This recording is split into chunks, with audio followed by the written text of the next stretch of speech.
E ouvi vinda do templo uma grande voz que dizia aos 7 anjos: Ide e derramai sobre a terra as 7 taças da ira de Deus. E foi o primeiro, e derramou a sua taça sobre a terra, e fez-se uma chaga maligna nos homens que tinham o sinal da besta e que adoravam a sua imagem. E o segundo anjo derramou a sua taça no mar, que se tornou em sangue como de um morto. E morreu no mar toda a alma vivente.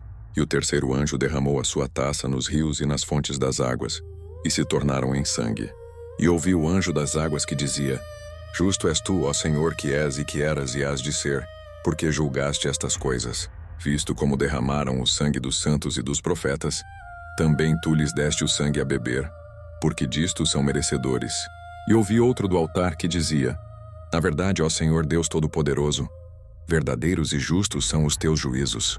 E o quarto anjo derramou a sua taça sobre o sol, e foi-lhe permitido que abrasasse os homens com fogo.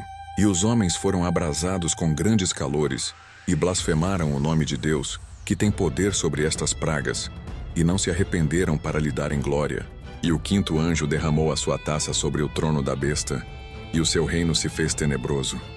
E eles mordiam as suas línguas de dor, e por causa das suas dores e por causa das suas chagas, blasfemaram do Deus do céu, e não se arrependeram das suas obras. Que o sexto anjo derramou a sua taça sobre o grande rio Eufrates, e a sua água secou-se, para que se preparasse o caminho dos reis do Oriente.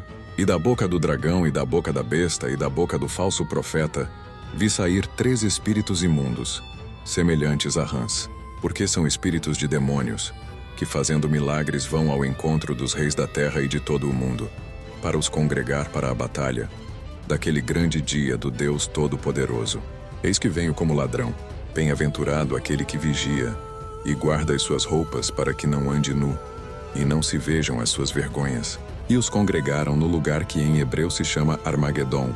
E o sétimo anjo derramou a sua taça no ar, e saiu uma grande voz do templo do céu do trono dizendo: Está feito. E houve vozes e trovões e relâmpagos, e houve um grande terremoto como nunca houve desde que há homens sobre a terra. Tal foi este tão grande terremoto, e a grande cidade fendeu-se em 3 partes, e as cidades das nações caíram. E da grande Babilônia se lembrou Deus, para lhe dar o cálice do vinho da indignação da sua ira. E toda a ilha fugiu, e os montes não se acharam. E sobre os homens caiu do céu uma grande saraiva, pedras aproximadamente do peso de um talento. E os homens blasfemaram de Deus por causa da praga da saraiva, porque a sua praga era muito grande,